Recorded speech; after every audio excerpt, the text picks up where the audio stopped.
মাংসর কিমা দিয়ে খুব সহজে আমি বাসায় বানিয়ে নিয়েছি পোলাও। হ্যালো গাইস, আসসালামু আলাইকুম। আপনারা সবাই কেমন আছেন? আলহামদুলিল্লাহ আমি অনেক ভালো আছি। বাসায় যদি খুবই অল্প মাংস থাকে তাহলে এই রেসিপিটি অবশ্যই আপনাদের জন্য। অনেক সময় মাংস খুব কম থাকে, তখন এই রেসিপিটি বানিয়ে নেবেন। প্রথমে আমি এখানে 1-150 গ্রাম গরুর মাংস ছোট ছোট করে কেটে নিয়েছি। এখন আমি এগুলোকে ব্লেন্ডারে ব্লেন্ড করে নিব। আপনারা চাইলে শিলপাটায়ও বেটে নিতে পারেন। এই যে দেখুন, এইভাবে কিমা কিমা করে নিব। এখন আমি চুলায় একটা প্যান বসিয়ে দিয়েছি। এখানে তেল গরম হয়ে গেছে, দিয়ে দিয়েছি গোটা জিরা, দিয়ে একটু ভেজে নিচ্ছি। নিয়ে এখানে দিয়ে দিব এই যে কিমা করা মাংসটুকু দিয়ে। এখানে আমি একটু পানি দিব না, চুলার আঁচটি থাকবে খুবই হালকা। এগুলোকে এখন আমি ভেজে নেব। এখানে আমি দিয়ে দেব একটু লবণ, হলুদের গুঁড়া, মরিচের গুঁড়া আর গরম মশলার গুঁড়া, সব কিছু দিয়ে আমি এগুলোকে আগে ভেজে নেব। ঢাকনা দিয়ে রেখে দিলে অনেকটা পানি উঠে আসবে, তখন আর আলাদা করে পানি দিতে হবে না, এমনি থেকে সিদ্ধ হয়ে যাবে যেহেতু কিমা করা মাংস। বাসায় অনেক সময় মাংস খুব কম থাকে, আর গরুর মাংসের যে দাম, একবারে অনেকগুলো মাংস কেনার অনেকেরই সামর্থ্য থাকে না। তাদের জন্য এই রেসিপিটি বেস্ট হবে। অনেকে হয়তো পরিবারের সদস্য সংখ্যা 5-6 জন, কিন্তু মাংস খুব অল্প আছে, কার পাতে কয়টা দিবেন বুঝতে পারেন না, তাদের জন্য এই রেসিপিটি খুবই ভালো হবে। এই যে দেখুন, এখানে এই পর্যায়ে একটু দিয়ে দিব ঘি।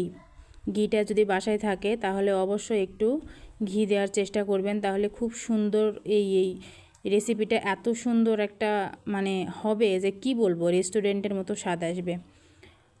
আমি মাংসগুলোকে তুলে নিয়েছি। এখন আমি এখানে পেঁয়াজ, শুকনা মরিচ, কাঁচা মরিচ, গোটা জিরা আর সাথে এখানে দিয়েছি আমি মশলা, তেজপাতা, দারচিনি, সাদা এলাচ, কালো এলাচ, সব কিছু দিয়ে একটু ভেজে নিয়ে সাথে আমি এখানে চাল আর ডাল, এখানে আমি মুগের ডাল দিয়েছি, আপনারা চাইলে মসুরের ডালও দিতে পারেন, দিয়ে আমি এগুলোকে ভেজে নিচ্ছি। আপনারা চাইলে আবার আলাদা করেও চালটা ভেজে নিতে পারেন। ভেজে নেওয়ার পর এখানে আমি আদা রসুন বাটা, হলুদের গুঁড়া, মরিচের গুঁড়া, স্বাদমতো লবণ দিয়ে একটু নেড়ে চেড়ে নিয়ে আমি এখানে মাংসর কিমাগুলো দিয়ে দিব। ঘিয়ে ভাজা মাংসের কিমা এখানে দিয়ে দিব। দিয়ে সবগুলো উপকরণ আবার ভালোভাবে নেড়ে চেড়ে মিশিয়ে নিয়ে এখানে দিতে হবে গরম পানি। অবশ্যই গরম পানি দেওয়ার চেষ্টা করবেন, গরম পানি দিলে পোলাওয়ের স্বাদ ভালো হয়। যা চাল নেবেন তার ডবল পানি দিয়ে দিবেন।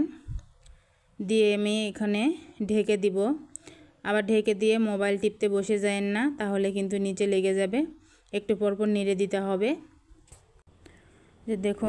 এই যে দেখুন বন্ধুরা, পানি একদম প্রায় শুকিয়ে যাওয়ার মতো, আর অল্প অল্প পানি আছে নিচে।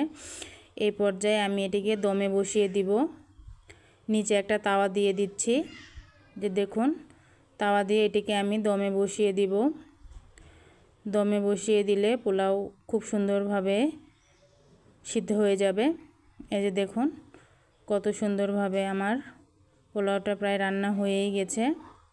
এত সুন্দর ঘ্রাণ বেরিয়েছে যে কি বলবো, এখনই মনে হচ্ছে বসে পড়ি খাওয়ার জন্য। এই পর্যায়ে আমি আবার একটু ঘি দিয়ে দেব। দিয়ে আমি ভালোভাবে নেড়ে চেড়ে আবার মিশিয়ে নেব। বৃষ্টির দিনে যদি এরকম খিচুড়ি হয় তাহলে আর কি লাগে, খিচুড়ি বা পোলাও যে যেটাই বলবেন সেটাই হবে। দেখুন বন্ধুরা কত সুন্দরভাবে হয়ে গেছে। আপনারা অবশ্যই এভাবে একবার ট্রাই করে দেখবেন, আশা করি আপনাদের অনেক ভালো লাগবে। আর যদি ভালো লাগে তবে অবশ্যই লাইক, কমেন্ট, শেয়ার করে দিবেন। ধন্যবাদ।